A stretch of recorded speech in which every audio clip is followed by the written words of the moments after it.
would you say you're a writer by trade? Yes, I do feel like that's the thing that I define my career by. Yeah, you've written for countless shows that people know and love, and an important part of the current moment right now is that there's a writer's strike going on. Correct, yeah. And you don't agree with this stuff. Yeah, I think they should let us write again. AI should replace. I'm tired. Yeah. This strike's too scary. Yeah, I don't want to stand I'm not up. supposed to be outside. I'm supposed to be in a basement somewhere. This sign is heavy. That's what it says. I mean, that would be a good sign. Pretty good stuff. I won't give you credit for it. No. Oh, shit. It's AI. There is a guild of the major studios called the AMPTP, and they basically, it's like all of the theatrical or big releases are like produced by them, and at the bottom of the chain of like creation, everything starts with the writers. And so you'd think it's like, okay, they're getting fair compensation for their work. Things that were decided back when it was like we had networks and we had ad buys where it's like, you know how much a show is being watched and therefore you can be compensated according to your success. All of that is kind of like died. Yeah. As the industry has changed over the like last 15 years, the writers have not been compensated well because streamers don't want to reveal their numbers, and they like your Netflix is your Hulu. Yeah, Netflix, Hulu, even Apple, Amazon, all of the like streaming networks. Basically, their whole thing is like, we have data, we don't need to rely as much on writers, and we don't need to take as many risks and all this stuff. It means that basically writing as a profession is slowly being like pushed out or smushed, so that the only people who can continue to like work successfully in that field are people who have already got a foothold in it. So it's like we're striking right now for better pay, for better residuals, to guarantee the future of like our career and not have it be sort of pushed out by them using AI as a tool to not just replace us, but just kind of be like, we don't need as much of your input. We're just going to give you like an outline or an idea of what we need and just write that.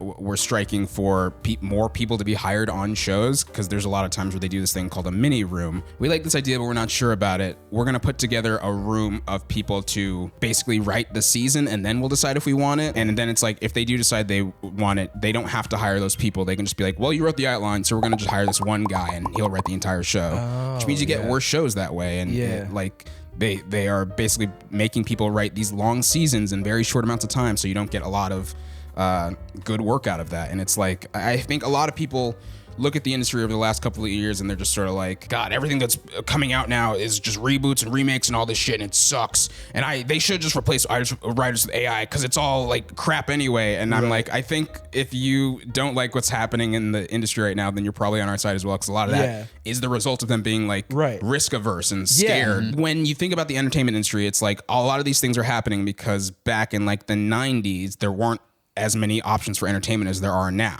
So it's like, they'd be like, well, make a movie. We don't care what it is. But now it's like, they're like, we need a guaranteed hit. We're going to just do another Star Wars. It's almost like over-indexed on analytics, it seems, from like the outside looking in.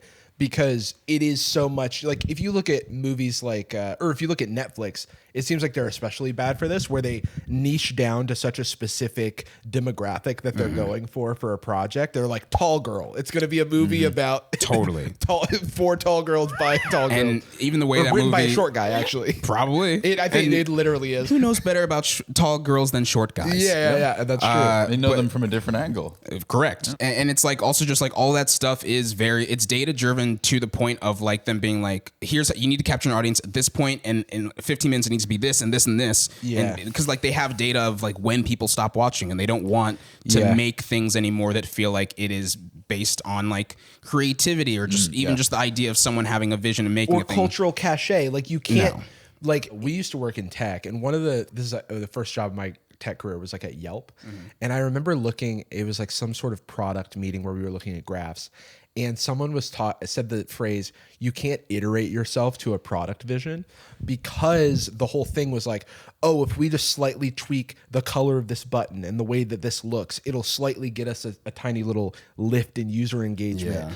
But like that doesn't create an overarching vision. And much in the same way as if you're trying to take an individual episode of a show and just get engagement, you're going to, no offense to what Mr. Beast is doing, but you're going to like Mr. Beastify it, where it's like only trying to grab attention at all. Right. And it doesn't, like that's where it stops, because that's where the metrics stop, because we don't have metrics for how good something makes someone feel, or how much someone endears someone to a story, or something like that. They don't really. The thing is, they're not caring about that anymore, because they are just kind of like, well, we got we have the numbers, and we're selling to our investors based on the idea of how many people are watching. We need subscribers and all this thing, and what they want now is something called a second screen experience, where it's like they want content that can just be existing in the background, and doesn't require investment to watch. I remember reading about Emily in Paris being a good example of that for Netflix. Like, this is from the investors' side with regard to the second screen experience, because it was like a low budget show to create, but it like sits in the background for a lot of households. A very reliable demographic. For a reliable demographic, and it's like a sleeper, like Young Sheldon type hit, where it's like, okay, this is extremely popular, but I've never met someone who's like actually watching it. And it's one of those utility of a CSI. But absolutely, that's what they want. A fifth of the price. Totally. And it's the kind of thing where it's like someone will probably watch it even if they're like, this sucks, because it's like it all comes out at once. It's such a low investment. It's just like, it's content that they will watch. And it's like, I want to reiterate, there's nothing inherently wrong with that. Like, content is valuable, as is television, but it's like the idea of like, once things become more of a content like driven industry, then it just starts to feel like, well, then the creators are being pushed out, when it's like, we don't need as many of you guys. Yeah, absolutely. The first thing to be sacrificed is always the creative. Absolutely. When a project is bad, the writers get blamed. When a project is good, it rarely is like, oh, those writers, hell yeah. It's very much like the people who get blamed when something sucks is the writers. Yeah. And unless you are like the biggest name,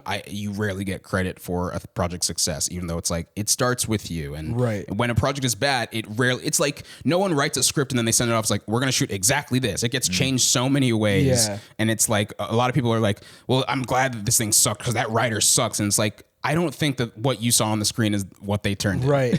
Also, something was good to have gotten here. Yeah. It doesn't mean that everything they've done is incredible, but it is not.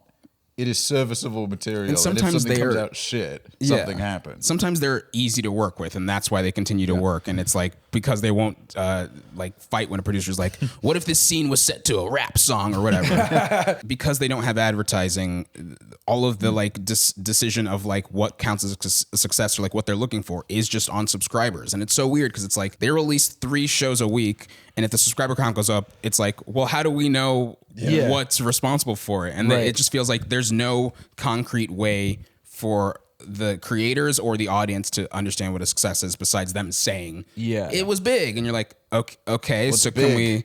And it's like, great, does that mean we get another season? It's like, maybe. We don't know. Who's to say? Hey, man. So the Writers Guild of America was the first to start striking. Yes. And then SAG, the Screen Actors Guild, began, or at least voted. Yes. To begin striking. I'm also a part of SAG, although I act way less. But yeah, we voted to authorize a strike, which basically means if they go to the table and a deal is not reached, then they will strike, I think, at the end of June. The DGA, the Directors Guild, they did not vote to strike, but they did reach a tentative deal. But I think the way the DGA works is now all of the members of the DGA, the Directors Guild, basically votes after a deal has been reached if they want to ratify the deal, or if they're like, no, this sucks, get a better deal. But yeah, it is a very tumultuous time. What is the sentiment right now? Is there one? I mean, I think the general sentiment is fuck these studios trying to screw over people. And it's like we're very lucky to even have a union. And like, it feels like I'm very glad to be part of multiple unions that are fighting for our rights as creatives and performers. Because there are parts of this industry that still are not unionized. Yeah. And that really sucks. Like there's a very, very large, a big union called IATSE, basically, that it's like, pretty much every other part of the industry. It's like not performers, not writers, not producers, not directors, but then there are different like sub guilds within that. And it's like every other person that's on a set is usually in IATSE.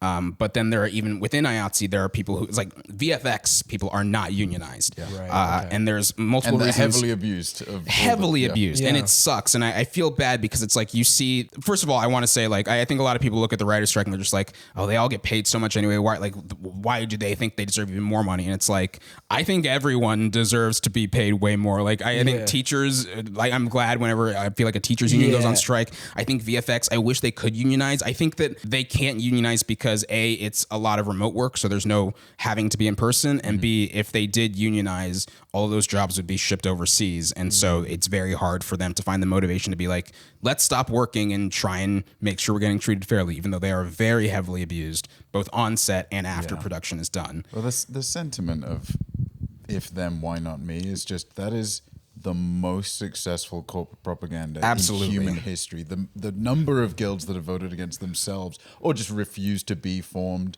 or the number of states or I just say like constituencies that pushed against, say, Bernie. Yeah. Because they got their healthcare through 3 generations of striking for that healthcare, as opposed to just getting better free healthcare. Totally. But everybody gets it. And they didn't strike. Or an industry of an industry dedicated to busting unions, or like corporate infiltration of like these of people trying fucking evil. to collectively bargain. It's wild that it is legal. It's you can literally do corporate sabotage. They can send a 007 in to pretend to be a part of the guild and then just start like putting diarrhea in all the food. Like, yeah, it's a wild time, but it is cool to see so much attention being brought to it. Yeah, it's fantastic. It really, it's like the change that's happening. Like, I think a lot of people do have the feeling of like, okay, the higher paid writers are striking for more money, and it's like, not really. We're kind of striking for the new generation of creatives. It's like, I'm not out there because I'm like, I want more money. I'm out there because I want the ability. Like, you go out and you talk to people and it's like, how do I become a writer? And you kind of go like, I don't know anymore. It feels hard to get in, and you want the door to be open, and you want the opportunity for more stuff to be made, and you want it to be made fairly. You don't want to sort of have this feeling that it's like, you're going to get in here, but it's going to fucking suck. You're going to get your dream job and you're going to hate it. I personally would like to see more people working in these jobs having a share of the sort of capital that they equity is residuals and equity is a big part. Plus, if you made Friends, you make like $550 million. You have to work again. Now, if you make a hit show, it's like, it might be a couple thousand. And it's like, we're not saying let's go back to the level of Friends. We're just saying like there should be some in between. Yeah. Is there a thing that consumers and non-guild members can do in support? I really don't think there is anything that the general audience can do. I think just staying aware of it and being mindful about your consumption, just like understanding of the conditions under which those pieces of art and content are created is, goes a long way. Gucci girl, how you doing? How you moving, girl? Moving, girl. How's your day looking? That future girl, yeah, we on now. Take my money, go away, all you want it. Girl, too rich for me.